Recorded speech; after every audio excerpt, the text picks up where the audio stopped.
Oh, yeah, we're live. It's closer to 8, 7:58, almost 8 o'clock, so about an hour late. But we had some cool stuff that we did tonight, so I had to want to jump on here later. And tonight, what I want to talk about is before I did my interview with Took on Street Alpha podcast.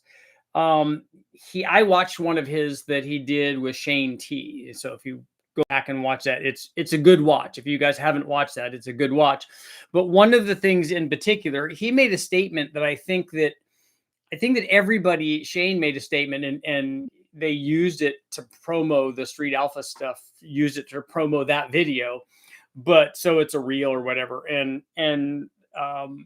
It's for me, I think it's one of the best statements that I've seen in the automotive industry. And because it just explains some truths, and obviously it touched a bunch of nerves, because if you listen to the quote, and you can watch the video and you can hear him talk about that. Talk about Shane's talking about tuners, which is really, really cool because he's a really good one. He does a lot of cool stuff. I love the stories that they went over with him. It's just nothing but good stuff. I got nothing but good things to say about Shane and about that thing. But one of the things that he said, and I'll paraphrase this a little bit, but he said that tuners need to stop taking credit for power, because and I get this a lot because I'm not a tuner. So going into this, you guys, I mean, the live feed guys will all know that I'm not a tuner. That being said, there's a difference between there's an area between like professional tuners that do that for a living, and then within that is a range of good ones and medium ones and bad ones or whatever. And I'm not that. But in between there, that doesn't mean I don't know how to tune. Like I'm not going to tune somebody's car to go drive it around. That's not my thing. I'm not going to tune a car to go race at a track because that's not my thing. But what I can do very successfully, and also, and I pointed this out on one of the posts that I made, I could also show somebody else how to do what I do, maybe in about 15 minutes. That's not hard. So I can tune things to make the most power that they're going to make. And that's what I do. Having done for the last 30 years, done an endless amount of chassis dyno and engine dyno testing. For a lot of that time, other people were tuning the stuff that I did at Westech. But it got to the point where I have so much to do that I needed to learn how to do that so that I could do it. So the tuning wasn't a time consumption thing. Because for me, the way that I view this is that if I'm testing cylinder heads or camshafts or intake manifolds or an NA combination and the turbo combination, and then trying a couple of different cams, I mean, you know what this channel is, you know what I do. We do a lot of back-to-back testing. But in order to do that, one of the things that I have to do is I have to tune the combination. For me, that's not a glamour thing. It's not an ego thing. It's not any of that. It's all it is a necessity to make sure that if I run a naturally aspirated LS, once I get 29 degrees in it and the air fuel's at 12.8, it's not going to make any more power. There's no magic guy or somewhere thereabouts. The nice thing about this is that I'm not telling the engine that I'm an expert and I'm going to tell it what it wants. When you have a dyno and you got an air fuel meter on it and you have a power output, you should just make runs and you can make changes. And then the motor and the dyno tell you, yes, I like that, or no, I didn't like it. It's very, very easy. And once you've done 100 of them or 1,000 of them over 30 years, you like, okay, I've run lots of 5.3s. When I put that 5.3 on there, we start out at low timing like we always do, but we eventually get to 29 degrees, and that's where it makes best power. And so we already know that. We might try more than that, and I have tried more than that on some carbureted applications, and we've tried more than that a lot of times. It just doesn't do anything. But on some of the carbureted things, because there's delay in that box, it might respond better to 30 or 31 degrees. Or if it's got big chamber heads like for some reason, the 317 heads tend to like another degree or so of timing. We do that. But getting there is really easy. That's like 5 or 6 pulls going from no tune at all to having all of the power that you can get. Now, one of the problems, and I think that this is perpetuated by tuners a lot, is that they make people think that there's somehow some magic there. And for wide open throttle, there's no magic. It's like I said, it's very, very easy. If I had somebody come in that knew nothing about tuning, knew nothing. I could show them what buttons to push to make it do that, to make it have 29 degrees and have 12.8 to 1 air fuel. And they could do it, like I said, in 5 or 6 pulls, we're there. And the reason that I do that is so now, okay, I've run that, it's repeatable, it's back to back, that's as much power as it's going to make. Great, that's that combination. Now I can change the intake manifold and go to a different intake manifold, retune it very quickly, especially if it's NA. It takes 1 or 2 pulls or whatever. It's very, very easy. Or cylinder heads or camshaft or whatever we're doing. We can get to that new point very, very quickly. Because like I said, all that is a necessity. That's not a I'm super cool. I'm the tuner guy. I'm going to throw the tune on and I'm going to get a bunch of extra power. For me, that's not the way I look at it. One of the things that Shane said is that and I bring this up because guys are arguing about it like incessantly in the comment sections of these reels, and then probably also in the comments of the video itself too. Particularly tuners are arguing that about their place in the sun, that they're responsible for that. But what Shane said, and I agree with, is that tuners should not take credit for the power output of the motor. You didn't do that. You giving it, if it's a turbo motor, 11.5 to 1 and 20 degrees of timing, you didn't make that power. You didn't have that motor make 2,000 horsepower or 1,000 or 1,500 or 2,000 or 2,500, whatever the combination is that has, you're not, the turbos are responsible for the majority of that if it's a turbo motor, but you didn't select the intake, you didn't select the cam timing, you didn't select the cylinder heads, you didn't meticulously put this thing together. You didn't do any of that.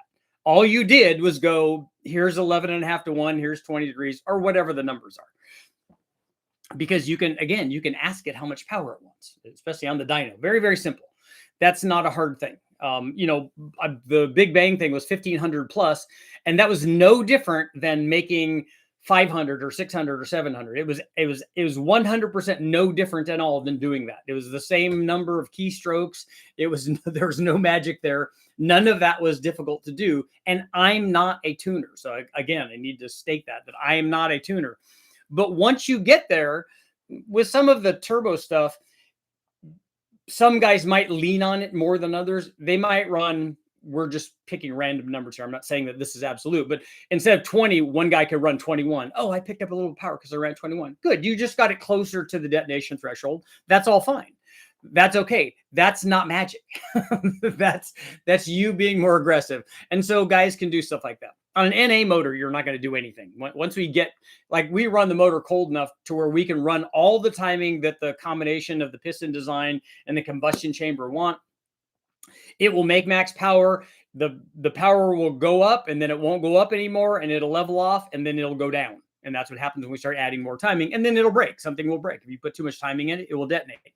Same thing can happen with turbo stuff. A lot of times it can keep going up when you add timing until it breaks. and so you don't want to do that. And there is obviously some,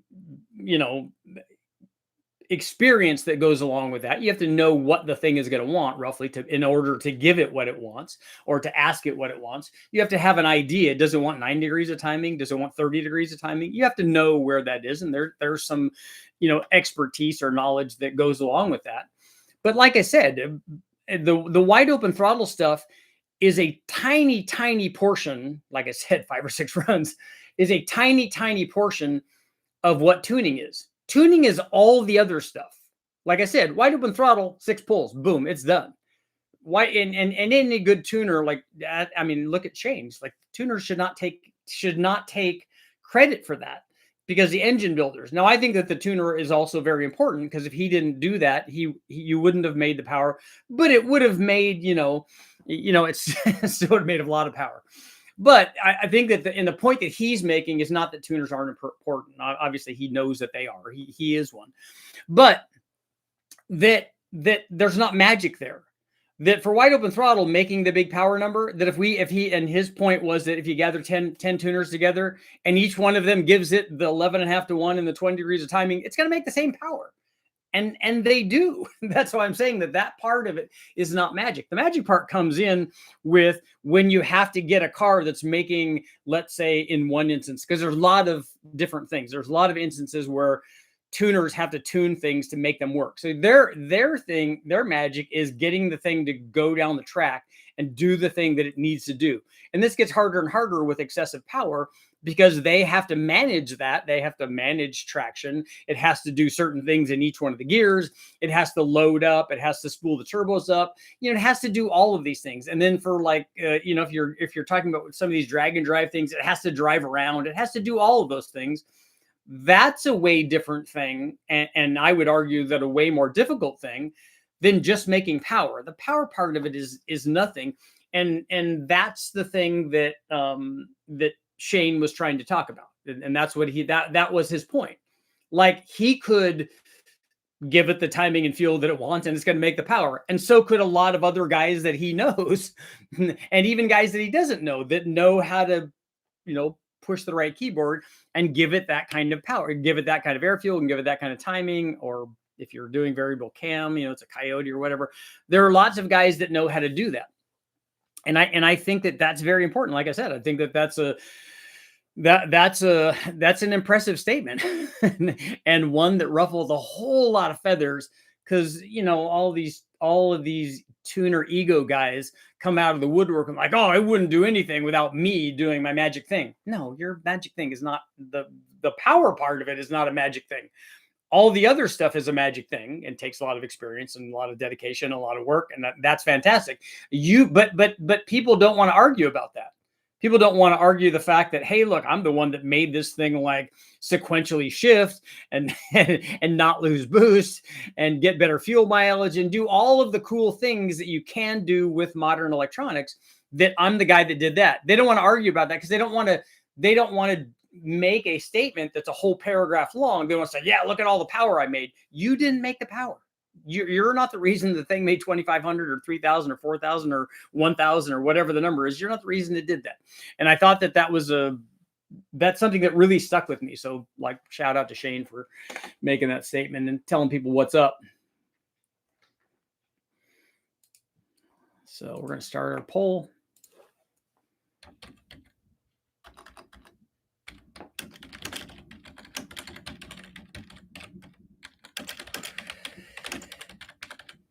Okay, is the tuner responsible for making power? You guys let me know. We'll have a poll, and then it will be official, and then we'll just let the rest of the automotive industry know that, hey, we had a poll, and we made it official. My guess is it's going to be like 50-50, but we'll see. Tuners don't necessarily make the power, but they do help maximize it. Crash, what's going on? David, Jet. Good afternoon. Where are you at, Big Dog, that it's afternoon? Are you in Australia or somewhere? We stopped using a tuner Modesto for having 3 different family engines, have all melted pistons, and we would never get credit on anything on the guy's Instagram. So we found a more humble tuner. Yeah, and that goes not just for tuning. That is a problem with some of these ego-driven people, but that's a problem with all ego-driven people for doing anything. Could be engine builders, could be chassis builders, could be painters, could be just people that you see at a restaurant. It could be the guy making a burrito, whatever it is. You just don't want to deal with people like that because they're just not good human beings. Tuners are the reason cars are down the track fast. Yep, we covered that. Cars go faster when the DA is below sea level. Yeah, that's good. We need more Richard holders in California tuning. Yeah, I am not a tuner, so that's not what you want. I was tuning for 62 precision and decided to go smaller. GT 3076. How much smaller is the 3076? How much tweak is going to be needed for the smaller turbo? Will I be safe running the 6062 tune for now? You will be safe running the 6062 tune wherever you have boost. If the smaller, the area that I would be worried about for that particular tuning situation, I don't know how the boost tables are set up. But if that one goes into boost earlier, I would just want to make sure where you're not getting boost now. If that area sees boost, is it commensurate? And it usually is with a good tuner, but is it commensurately still taking timing away and stuff? And if it's happening lower, that's in an area where detonation is more likely. So if it spools at, instead of 3,000, if it spools at 2,800 or 2,500, and then you're getting, 3 or 4 or 5 or 6 pounds, whatever, of boost there where you weren't getting that before. That's the area that I would be concerned with. All the other things would be minor trimming, but that might be a major thing.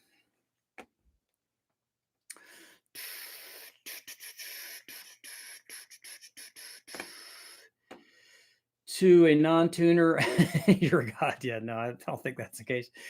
Tuners don't make power, combinations do. We need that Mike Tyson meme with 2 pigeons, label the pigeons parts on ECU, and Mike Tyson the tuner. Now Kith and makeup. Tuners and transmission builders are wizards. Yeah. Honestly, brilliant. I've learned lots. Yeah, I don't think that that's the case. I think I think I have a lot of common sense. That's what I like. Builders make power, tuners unlock it. When did they call tuners? What did they call tuners before EFI? Well, they were carb tuners. They were carb whisperers, actually, like Brule, and he knows carburetors very well. Getaway, what's going on?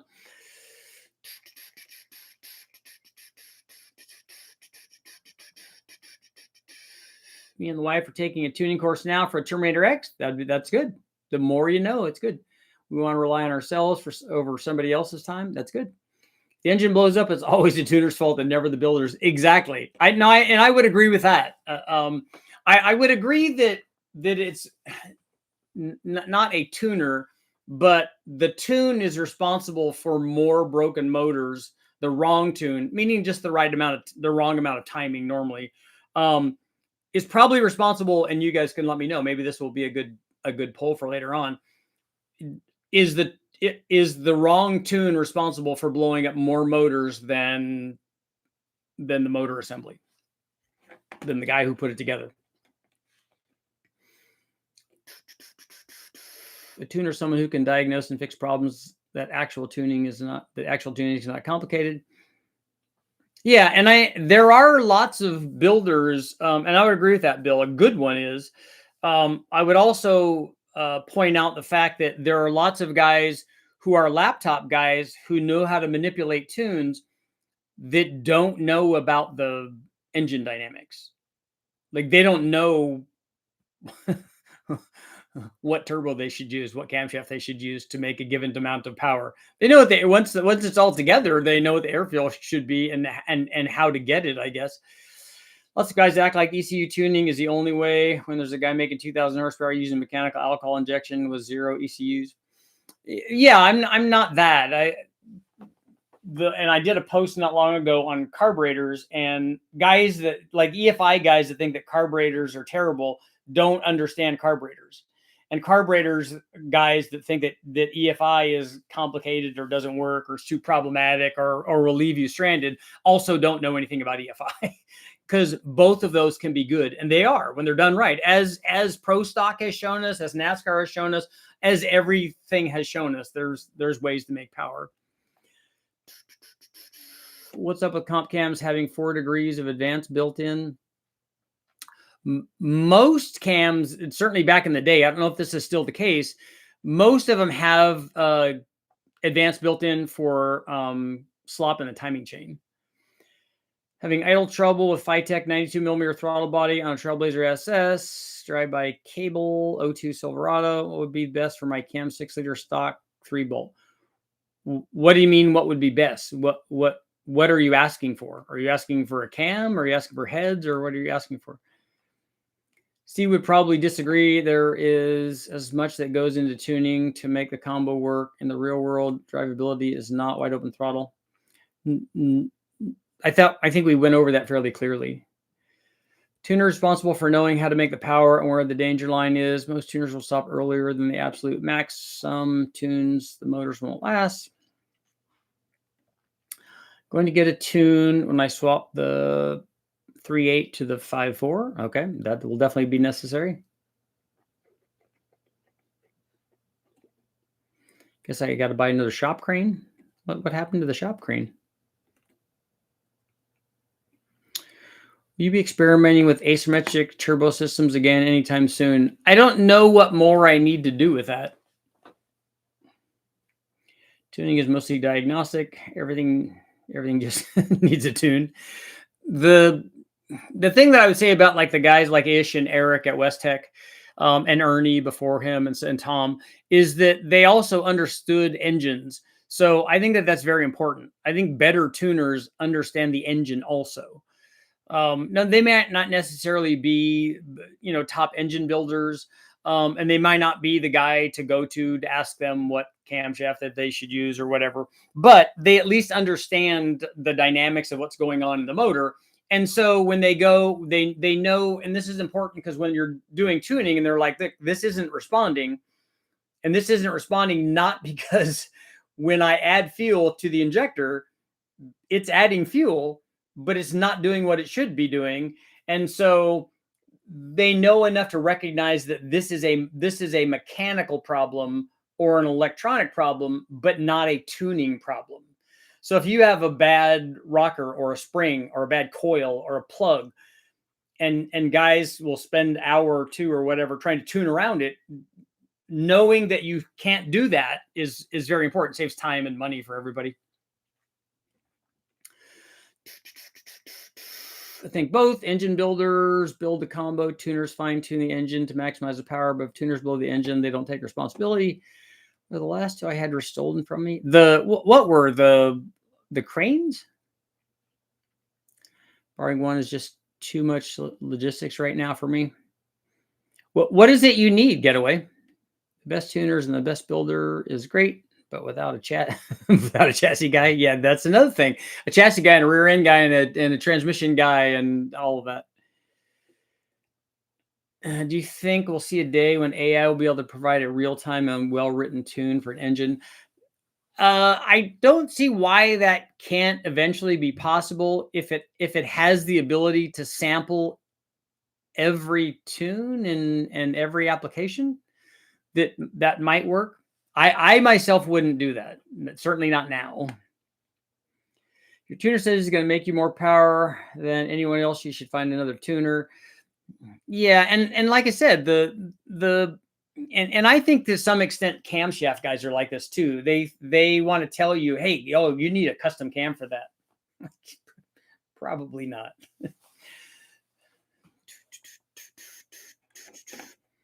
Is it worth getting a swap tuned even with self-learning ECUs? You don't have a self-learning ECU at wide open throttle. Does it run closed loop all the time? And if it does run closed loop, it's not running closed loop and then changing the timing. It would only be changing the air fuel. So it's not self-tuning. It's just self-adjusting for air fuel. In regards to gapping junkyard LS rings, do you buy any rings or gap the high mileage rings and put them back in? All of the ones that we've done have been the rings that we put back in. If we are putting together a motor or putting new rings in something where we've bored and honed the block or whatever, then we would also gap the new rings. But you would gap regardless of what rings you have. You would gap them appropriately for having boost or not having boost or having nitrous or whatever. You would do all of them, but most of the ones that I've done have been just regapping the original high mileage free stock rings. Half-ton shop crane so I can take out my drivetrain. That's all. Going to get one in the AM. Okay. I have a transmission jack and an engine hoist that I'm trying to sell. So if somebody wants that. Self-learning ECUs still need a good base tune to start off with. Yeah, it needs something to start with. Richard, we have guys showing up with no O2s because they didn't buy extensions. Yeah, and that's I don't envy tuners because I've seen some of the headaches that Ish and Eric and the guys at West Tech had gone through. You'll get guys that come in and want to, you need to tune this. They'll come in and the motor doesn't even run. And then it has all kinds of problems. It leaks water, it leaks fuel. It has a clogged fuel filter, all kinds of stuff that are, it's almost never just a tune. Tuners are good help for power management. Yeah, like I said, having the thing hook up and go down the track. And especially as you go more and more power, that becomes more and more critical. My nearby shop wants $1,500 for a tune and $500 for parts before we start. Holy sniper system on a 408. Seems like a lot. Wideband cars such as Mustang and Dodge run pretty much closed loop all the time. If like a new Mustang, like a new Coyote, not only does it adjust airfield, which is good, but it also adjusts timing, and it does that based on factory parameters in the ECU primarily, but also runs on the knock sensors. That's not the way I recommend tuning to be, but it can work. Wonder what shipping would be. Yeah, it would be a lot for those, I would imagine. You think 1300 wheel is possible with twin torque storms on E85?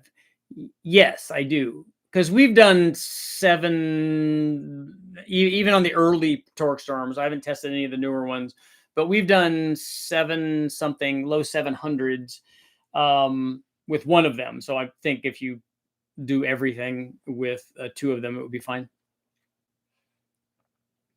Harbor Freight is 1 tons for $269. Probably shipping would be that much, yeah. Especially on standalone projects that start from scratch. There's so much involved, like electrical noise, wiring, injector data. It's all stock crank trigger or wrong sensor, bad stuff. Yeah, there's a lot of stuff that can happen.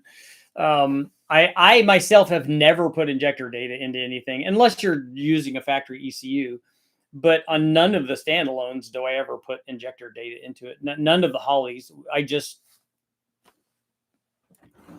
put numbers in there, and I very rarely have I ever done closed loop stuff. All of mine is open loop.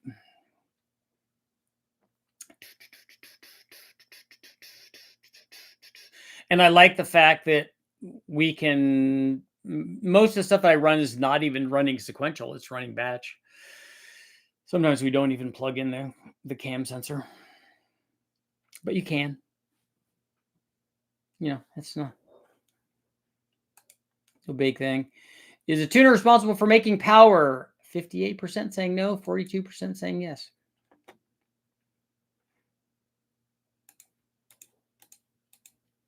Clicking all the buttons. I remember the first time I ran a closed loop deal with that MSD deal and just let it add the fuel. I'm like, this is this is kind of scary, but it worked. We had big enough injectors and it had enough, available duty cycle and stuff that it could add all the fuel that it needed. I mean, we only ran 7 pounds, so it was fine. But it did not do any adjustment on timing, so we had to put that in there. Have you played with a Nissan VK? I have not. On the subject of tuning, the off-road shock tuning as well. Yeah, I have spent some time on shock dynos before when I was running my road race car on the Del Sol, because we had trying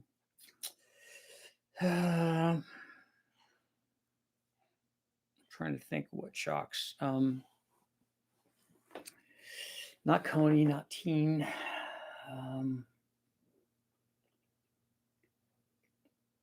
It's a Japanese company. We had, multi-adjustable shocks on our coilovers. And I can't remember what the name. I can't remember whose those were.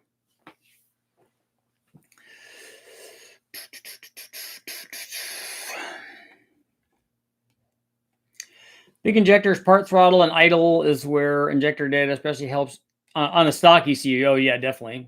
Yeah, we were very critical about the injectors that we're going to be selling, about having injector data. From what I learned so far is that a cam and header LS usually ends up at 25 to 26 in a street car. Mine knocks at 23 at peak torque. I'm told it's diminishing returns, bringing in more than 26. The motor will make peak power at 29 degrees. But we can do that because we have 130 or 140 degrees on 91. You can't do that in a car at 200 degrees. We also have cold air too, normally. And you can't do that in a vehicle. It will definitely knock. But if you have enough octane and or the water is cold enough, it will make more power. There's not a bunch of power going from 26 degrees up to 29, but there is some. And I've shown that in a number of videos. Currently pulling the trigger on a 349D stroker, 4125 bore, 3267 stroke, no prep monster. Are you taking stroke out of it because it's a traction limited thing? Tuners can take responsibility for making the power more drivable or usable in the real world, more efficient, more longer lasting. Any hand-fed monkey can make a lot of power for a short time. Well, it's not even that. It's not even that it's for a short time. Making wide open throttle pulls and having it last forever. Like once you tune, like if I tune a motor and I tune the wide open throttle stuff, that's it. It's done. That part of it's done.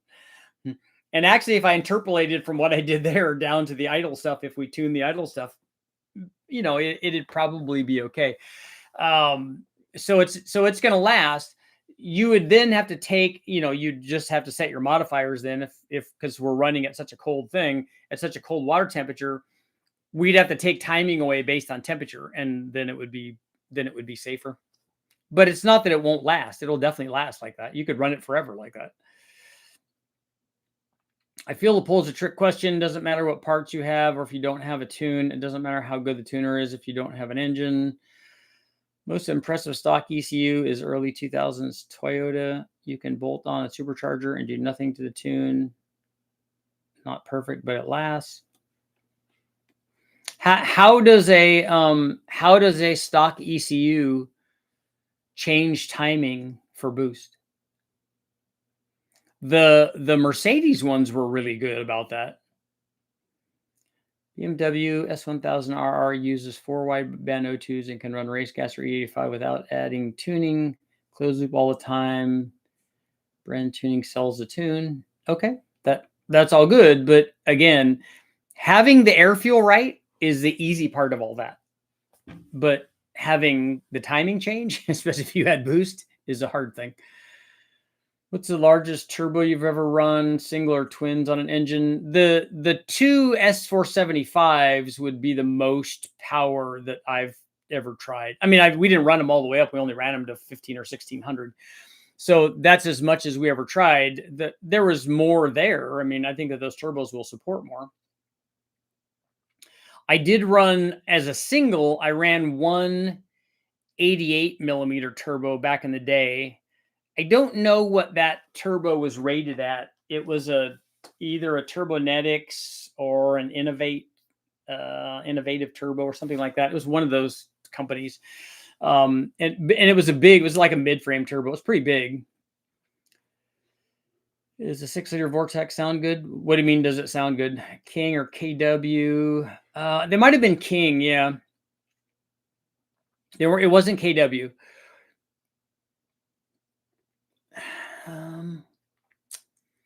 Who are the Honda Cam guys that are back in Japan?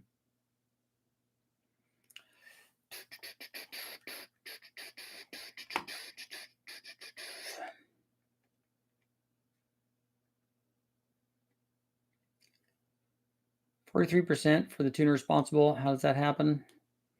Don't think I ever did 29 degrees grocery getter customs. Yeah, no, that's fine. Like I said, you can't do that in a vehicle with you could do it with E85 sometimes, but not with pump gas and not with that high of a water temperature. I was watching in-car camera banger racing the other day.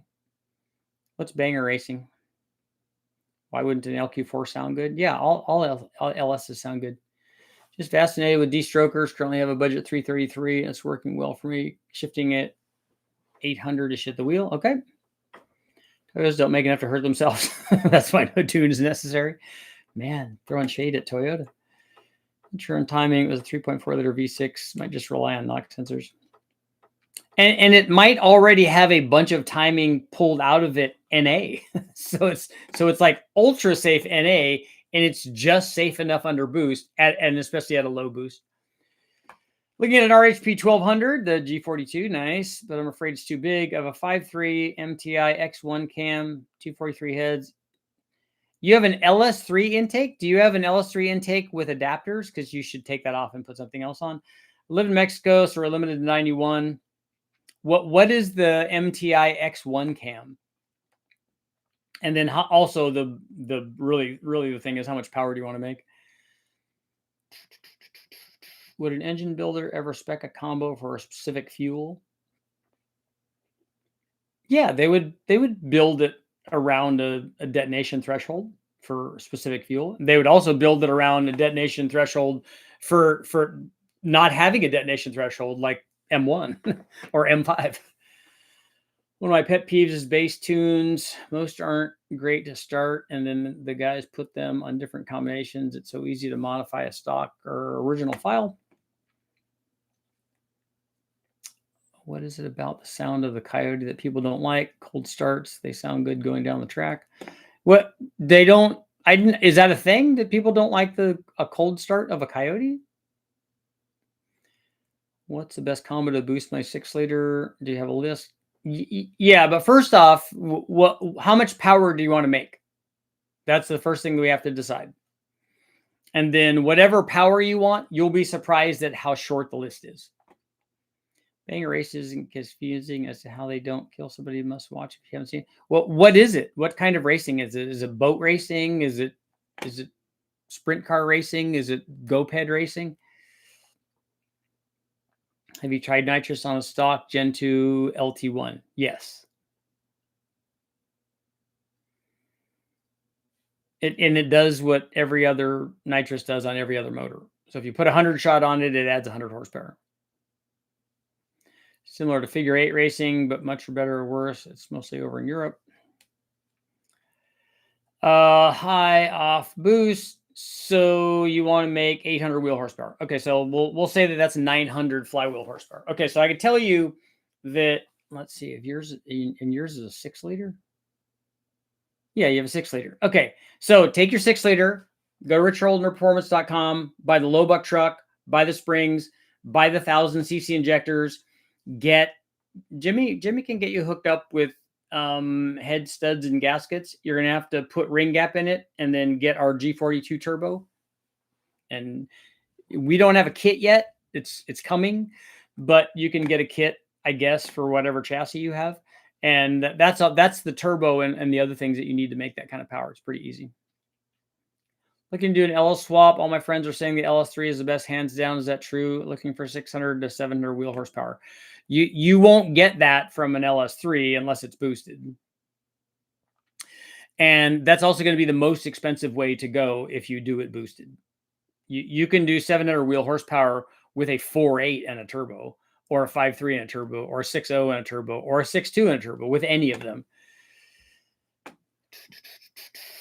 I've heard many people state that Coyotes sound bad, especially cold starts. I don't know. I don't ever remember that. We ran a bunch of testing on Coyote. Banger racing is like a demo derby on circle track with full traction. Oh, wow. It's car racing, but they have 60, 70 crashes, 60, 70 mile per hour crashes. Need that exact 6.0 setup for our first gen Camaro. Yeah, it's pretty easy to make that. But it's just choosing the right turbo. And then there's like thousands of different cams that you could pick that would do it. So you'd pick the cam to do the thing that you want to do. But the low buck truck cam, we did 920 or something at 15 pounds on a 5.3 with a cam, with that cam in it. So on a 6.0, you'll be good. Steve Paul, what is taking over LS swaps? I didn't see what.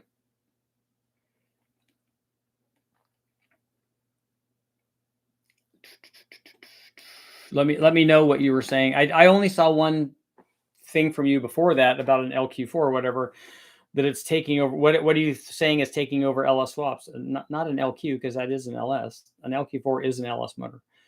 What's the most power you made comfortably with a factory aluminum LS with dart and sleeves? Well, the most power I've made wasn't on a sleeve block. It was on a stock block. The 1,500 horsepower was on a stock block. I've never run up a sleeved block motor. We made 825. Oh no, that wasn't a sleeved one. That was with an RHS block. We made 740 or 50 with a 468, which was but it's an NA motor, but it was a sleeved an aluminum LS6 block. I want a budget L92 swap, and I looked at a camshaft, a Summit 8735 R1, and tried to find reviews, but I couldn't find any. Have you seen it? You got to tell me. I don't know all of their part numbers.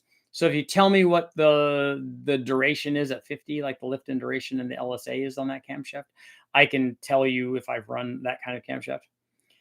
Does the 4.7 cam swap have a different sound? I think it does. And I don't know. I've never listened to it enough to know which one's better. I'll say if a 100 shot would be on an LT1 with 99 octane, it would be fine. You just got to take 4 degrees of timing out. I make 670 wheel horsepower on my Silverado, the Stage 3 BTR cam, 6-liter Pro Charge. I'm using 317 heads, and saw you said they weren't good. What's the best heads? They're fine for running a Pro Charge 6-liter if you're using pump gas. That has low compression, so it probably works fairly well on pump gas. There are lots of better flowing heads that will make more power, but you can also just turn the boost up, or it might be that you're already detonation limited if you're running on pump gas anyways. Have you discussed BTW? I'm sure that's BTR buyout. Yeah, we did a live feed on that already. 1,000 horsepower with an LS will tweak your crank bearings. I don't know what you mean by that. I think he was referencing Coyotes replacing the LS as the go-to for swaps. Yeah, that's not that's not going to happen. That's not even close. That's still 1,000 to 1 or more.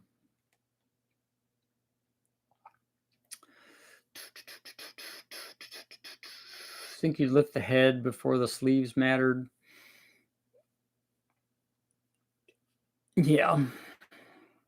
Take a look at what, if you guys haven't, and you got especially the gentleman that's asking about the sleeves blocks, go take a look at what Steve Morris is doing to the factory blocks.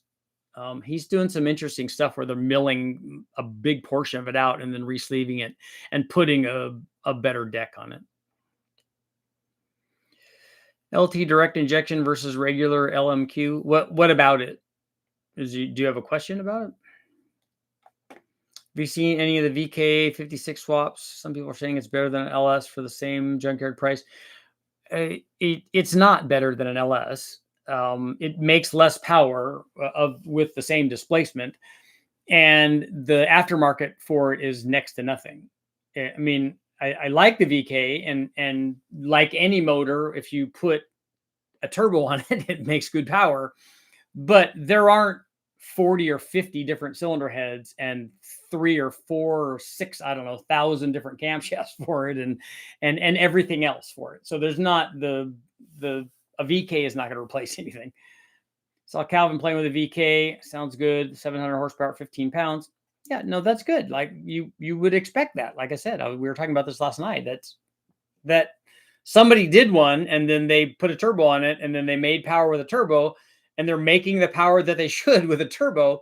And then people are jumping up and down. I'd be excited that somebody ran something different, which is very cool. It's very other guys, but it's not unusual in any way. I mean, the power that it's making relative to the NA power is not anything unusual. I'm having an LS2 block sleeved and taken out to 4125. Plan on making big power, hoping I made the right choice. Yeah, if you sleeve the block, you should be able to make more power than you could otherwise. But, and I was talking to Steve Morris about this, that when you fix that problem, you still have a deck thickness problem for the stock block. And then, because I asked him this, I said, okay, you guys have taken this block, mill it out, put a new deck insert in it basically with sleeves. I said, what about the mains? He said, yep, that's the next thing. He said, I said, well, and is it 2 horsepower past what the problem was with this? He goes, yeah, I think so. He said, so we're working on a new kind of main setup to augment the mains too. I'm like, I mean, you're getting to the point where you just get another block.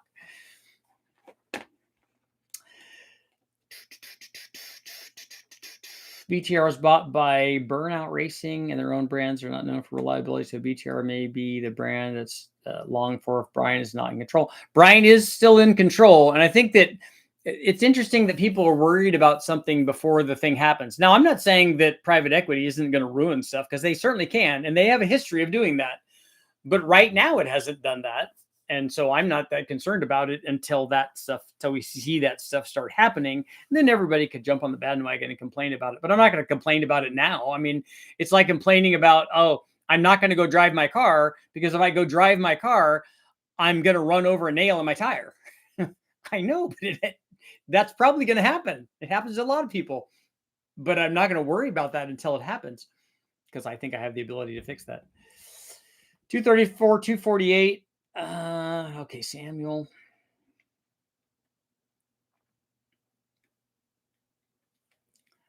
That's a big cam.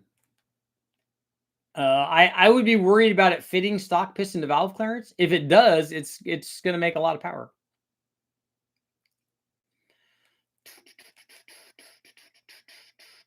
Oh, that's a fairly low lift too. So 234, I think it's on 113. Okay. I think that's probably going to fit. And they should be able to tell you. They'll probably tell you that fits. Of an LQ9 with new GM pistons, rods, crank, trunnion upgrade, 243 heads, BTR stage 2 turbo, LS7 lifters, ARP studded with deck 80s. What size turbo would you recommend? Got to tell me how much power you want to make. So you can put a 500 horsepower turbo on that. You can put a 6, 7, 8, 12, 15, whatever you want on that motor.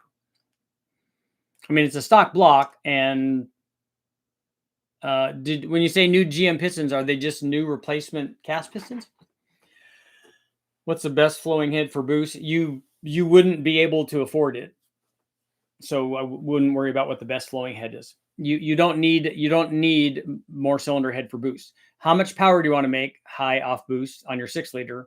And then let's start with that. You don't need a bunch of head flow for boost. Yeah, a stock head, any stock head will take you to 1,000 horsepower.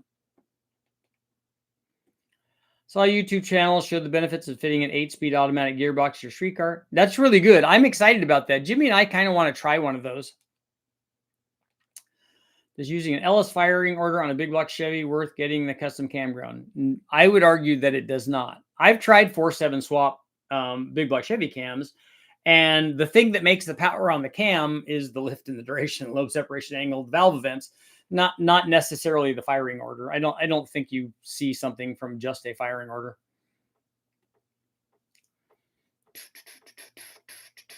Just referencing the earlier, do you see the LT generation overtaking the general LM7 LQ4 swaps? No, I don't. Not for a really long time, because they made LS motors for a really long time. There's lots of them in the wrecking yard. I don't see any LTs in the wrecking yards that I go to. So that tells me that we're still a long ways off before that happens. And if you go get an LT, because they're doing them basically now kind of as takeouts, and with the transmissions and the harness and all that stuff, and it's very, very expensive. And so until we start seeing them sitting, when I go into a wrecking yard and I see L86s or L83s, we'll still see L83s probably mostly, but you still see L86s would be good to see. But if I go to a wrecking yard and I start seeing a dozen of those, that's when we'll think that, okay, maybe it's time now for the LT stuff. I still think it's going to be problematic, because I don't think we're getting the average guys to do LS stuff, but I don't know that they're going to do DI stuff. Turbos make any engine high performance? Yeah. The LS deal Steve is doing is super cool. Turbo should be the first performance upgrade. Yeah, I agree. I just ran over a nail today. Yeah, see, that's what I mean. There's a few guys here on YouTube who've taken 5.3s out to 4-inch bore. I think you can do that. I've seen people do that. I've seen them run it. I would never do it if I was running boost. And if you do it, make sure that you check have your thing sonic checked, so that you know what the cylinder wall thickness is. Because it's not going to be the same all the way around. It's not going to be even. Seems like a few years ago, everyone's shying away from LT builds as far as not being able to make much power and expense. I would assume that's gotten easier. Well, there's no doubt that you can make lots of power with them. In fact, you can make more power, I think, with an LT, an NA LT, than you can with an NA LS. But are the people willing to do that? That's the thing. Some guys like aluminum 5.3 blocks with sleeves. Yeah, that's a an aluminum 5.3 is the go-to high performance, like high power thing. But even those are going to a level where the other things that are in the block, I mean, if you're talking 1500 or 2000 horsepower, you're in an aftermarket block territory. Milling high flow stock oil pump, looking for 750. Okay, let's see here. Scrolling back. I get going. Okay, so on your LQ9, you're making 750. You should get our G42 turbo. Go to richardholderperformance.com, get order the G42.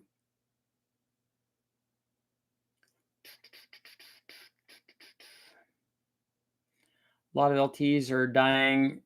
Rear down, low issues, mains and rod bearings. Yeah, I thought that they have some kind of oiling issue. I have a spare set of 823 rec ports. Would it be worth having them ported on an NA LS3, full bolt-ons, stage 4 cam? I feel the stock 823s are perfect, but curious if I'd see gains. You could see some gains. You'd be more likely to see them with a because you have a camshaft in it, but you're not going to be able to utilize what a ported set of 823 heads flow. I mean, you could get 350, 360, whatever from them, and your cammed LS3 is not going to make 700 horsepower. So you're going to be much closer to 600 NA. What are your thoughts on a boosted 408 and a G8 with a brand new stock 6L80 stall converter? Rear end is built. I wonder about the transmission. Yeah, a stock transmission is not going to work behind a boosted 408. It's not going to work very long. Some guys might be able to do the tuning on it to get it to work a little bit, but I think you're going to, the kind of power that a turbo 408 can make is going to require a really good transmission. 2016 Camaro, the ones I see most with bottom end failures. You said go to richardholderperformance.com. High boost. Just my name, Richard Holdner Performance. We have a store. Hard to argue nitrous being the first upgrade. 302 Ford question, no problem. How durable are the stock connecting rods? Will NA and 6,000 RPM, 350 horsepower be fine? Yeah, I wouldn't have any problem at all running the stock stuff there. According to Shane, you need to run boost to run nitro safely. Yeah, he has some interesting ideas about that. It's pretty cool. Any other guys stuff coming down the pike? The 3800, I'm going to do more 3800 stuff and more Honda stuff. Now that Jimmy has the S2000 running, we're going to be doing some stuff with that. What can would you recommend for high RPM and boost? I'm sorry, I don't remember what your combination was. I don't know what you mean by high RPM, and I don't know what you mean by boost. What kind of power are you trying to make, and what RPM are you wanting to run? And why are you running high RPM? There are tons of small companies that make racing parts. I'm also into computers, and we're limited to like 3 megacorps that control the market.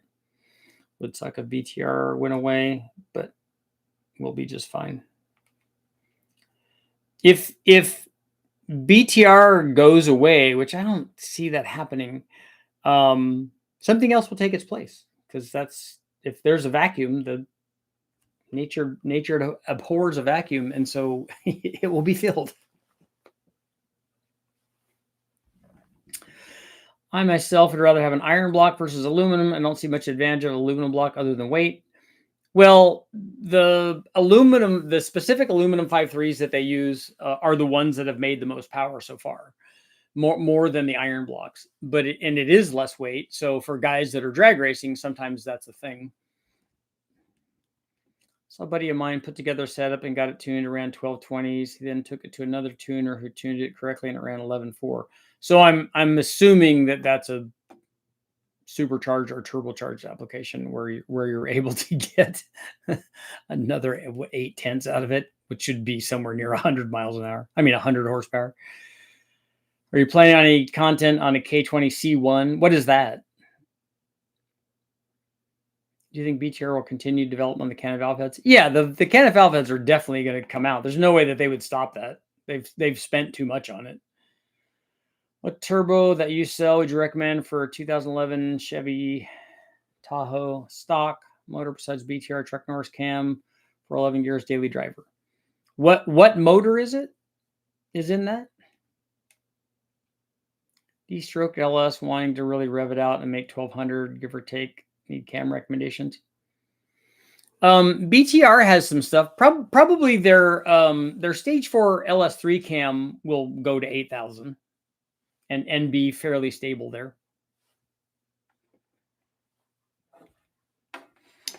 Do the 1,000-pound injectors fit a Trailblazer SS intake valve? Yes, they do. Because that's really our market, is the truck stuff. So, interesting. Is the tuner responsible for making power? 46% saying yes, 54% saying no. We'll end our poll there. I think it's interesting. I kind of thought it was going to be near 50-50, judging by the comment back and forth stuff that I read when I was looking at that. It was actually an NALS1 with FBO heads coming and taking effect. So the tuner tuning ET out of it seems like something else was going on. So unless the first tuner just completely missed and only put 16 degrees of timing in it or something, I don't know.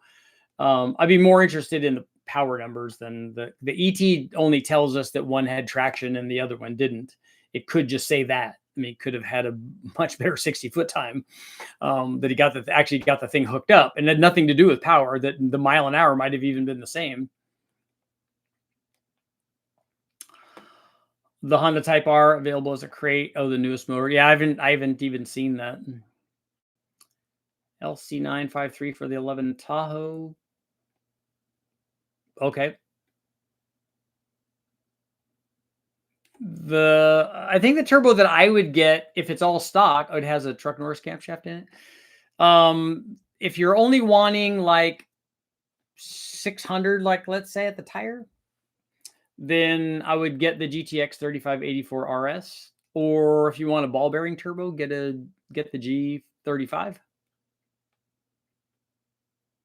For the poll, probably both. Thanks for the 302 answer. Hey, happy to help, man. You don't got to throw money out there, but it's always appreciated. I'll be getting myself a part of a frosty cold beverage. Should I use square port heads for more power on a 6-liter? A rec port head, an 821 and 823, any of the factory rec port heads, will make more power than any of the factory cathedral port heads.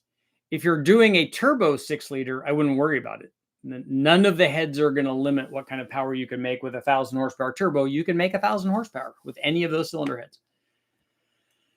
Ever ran anything with an inner chiller? Is an inner chiller something that happens before it goes into? Is that some kind of intercooler, or is an inner chiller the thing that cools the air before it goes into the throttle body or before it goes into the blower or something? Is it some sort of electric thing that does that? If that's the case, I haven't run. Mile per hour went from 110 to 116. So that they had so somebody had no timing in it, it sounds like. Tuner's job is to get the MBT fuel and spark. There's not a trick to getting more power that only geniuses know. Yeah, we went over that because I'm not a genius. Yeah, it runs off of Freon. Okay, yeah, I haven't ever tested it.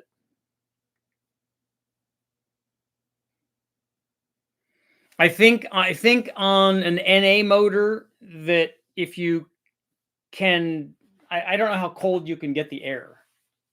I would like to see how cold you can actually get, and then how much of a restriction the system is for an NA one. I worked at a shop, and then you have to drive the compressor to make the Freon thing work. So I just would like to see what the trade-off on all that is.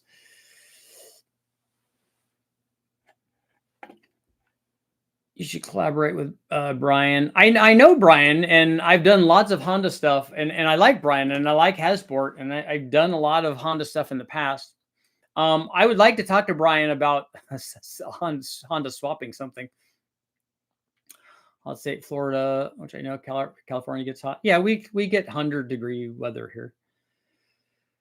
Without tuner, you have no power, at least not for long. Runs off your AC system and chills the water in your water to air intercooler. Some people's intercooler literally frosts over. Oh, so it's using something to further cool the water in an air to water intercooler in a turbo or supercharged application, right? Is what it is. It's not something that's cooling the air like going through some sort of tube or whatever on an NA motor or pre-turbo or pre-blower. Okay, that's fine. That's, yeah, if you can get the, like we use ice water, so, and that seems to work really well. For the 302 question again, where would you suggest the power or boost limit of the stock rods and pistons be? I wouldn't suggest you go and try to find that. I thought your question was just would it be fine at 350 horsepower? They'll be fine there. And 6,000 RPM, they'll be fine there. Engines would run better if people didn't terminate the cold air intake and the engine. yeah, hot air intake is not good. Just wanted to come in and add my 2 cents. Got to get up for work. It's 11. Yeah, you go, man. Rotary 914 would be cool. Yeah, any sort of swap in a 914 would be cool. I mean, even a K-series swap would be good. But why not just run an alcohol kit? I don't know. I use an ice tank as well. A water meth kit won't bring the charge temperature down as much as ice water and intercooler, and it doesn't make nearly as much power. But it is better than not having it. At what point would you recommend going to a high volume oil pump? Corey, on what motor is this on? Are you going to K-swap the GLHS? I don't know. We're thinking about it. Did the Hellcat use the AC system to cool the intercooler? They did. The Demon did. I don't know if the Hellcat did. On a 4x4, do you need different tunes for 4 high and 4 low? I don't think that you would. Do you have a kit for 900 horsepower for a 6-liter? Our turbo kit will go to more than that because that's a function of whatever turbo that you use. So you can run the G42 turbo on our kit, but it's not available right now. Do you think direct port nitrous is worth doing over a single fogger? It is worth doing it at some specific power level and on some specific intake manifolds where distribution is a problem.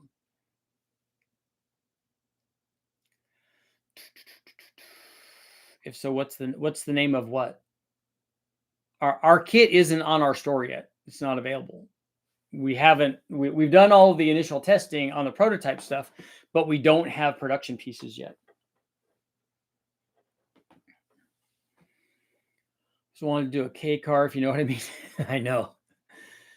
K24 914 J series might be cool too. Yeah, V6. I've seen V6 swaps in the 914s. I've seen V8 swaps in them. Small block Chevys were common.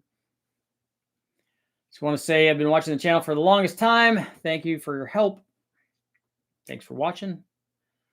What does a kit include? It includes everything that you need to bolt the turbo on. It includes the intercooler, discharge tubes, the manifold, the crossover pipe, the turbo, the wastegate, all of that stuff. It's water meth on 93 octane and air-to-air intercooler as good as E85 and an air-to-air. No. Would your low buck truck cam be considered towing type cam? Just curious. We have guys that use it for towing, but I would say it's more of a performance cam. A supercharged 5.3 and a 4x4 at somewhere around 600 and let's see.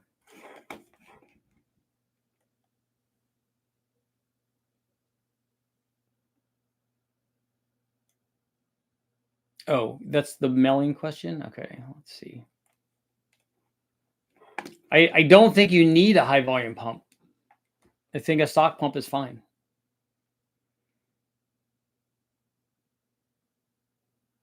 What are your guys' thoughts of the MP VI4 versus the 3? I haven't done stuff on both of them. I need another Mark II for a swap project. Fun little cars. A Mark II what, Bill?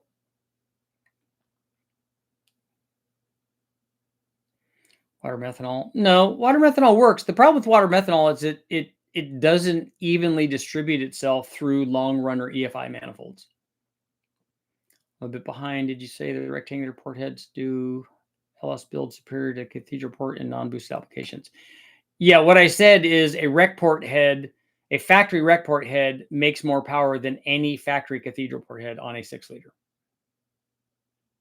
It does lose power down low, but up to about 4,000. I have a 406 small block. I know I need to change my head, so I change my cam also. Heads are Dart Sportsman 2s. Yeah, those are not great.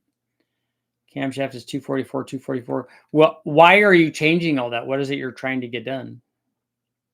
New Type R and a new R56 Mini would be really cool. Yeah, I agree. Tuning potential on the Honda engine combined with the handling of the Mini chassis is good. Please, good Honda is few and far between.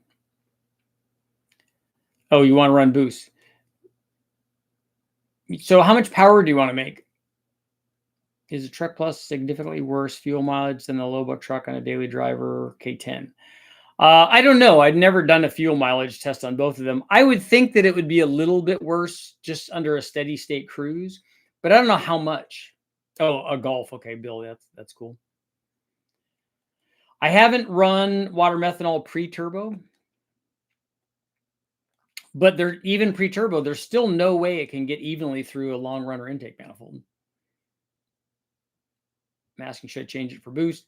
Well, I need to know how much power you want to make. Like if you want to run 7 pounds and you're only wanting to make another 100 horsepower or whatever, then I would say don't worry about it.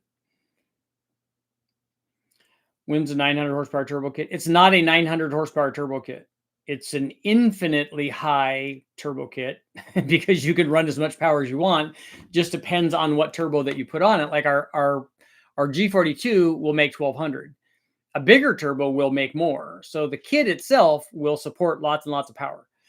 I don't know when the production pieces will be available yet.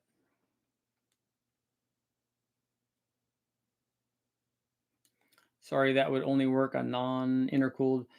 Yeah, I think that's what I said too. Although I had guys tell me that injecting water methanol pre-turbo goes through an air-to-air intercooler just fine and doesn't puddle. I don't know how that's possible, but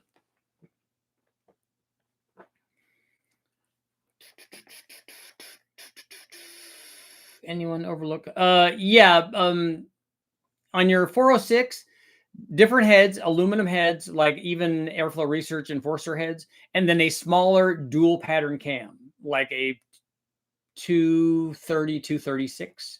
It would be fine.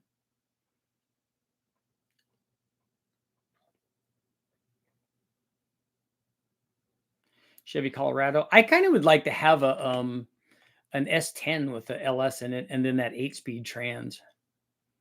Water methyl direct port, yeah, that'd be good. Water meth. What converter do you recommend with the Truck Plus? Something in the 25 to 2800 is fine for that, and that would be the converter that I'd recommend for a stock cam, by the way, and also for the low buck truck camshaft, because anything of that range is going to be a step up in performance from a factory converter, because the factory converter is is pretty tight. So a converter makes a big difference in acceleration. I think you could go to a 3000, especially a lockup converter on a Truck Plus, especially on a 5.3. 05 Canyon LS3 swap, and it's a riot. What transmission's in that? Made 530 with a stock unopened K20Z3 turbo tuned by Tim. That exact dyno in Tempe, although anything over 300 horsepower in a lightweight car is a good time. I agree. Did 530 must have been something other than the factory turbo then, right? Because I don't think the factory turbo goes there, right? I don't know why they would have put a factory turbo on there with that sort of potential, given the kind of response rate that they want.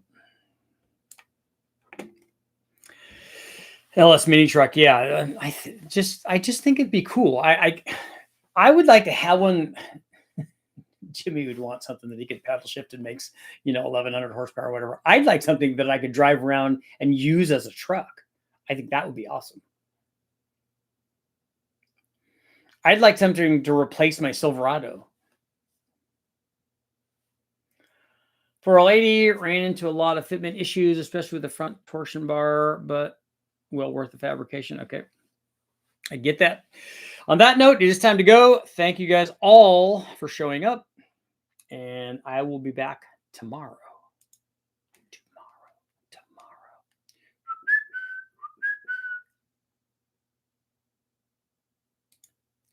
Darn.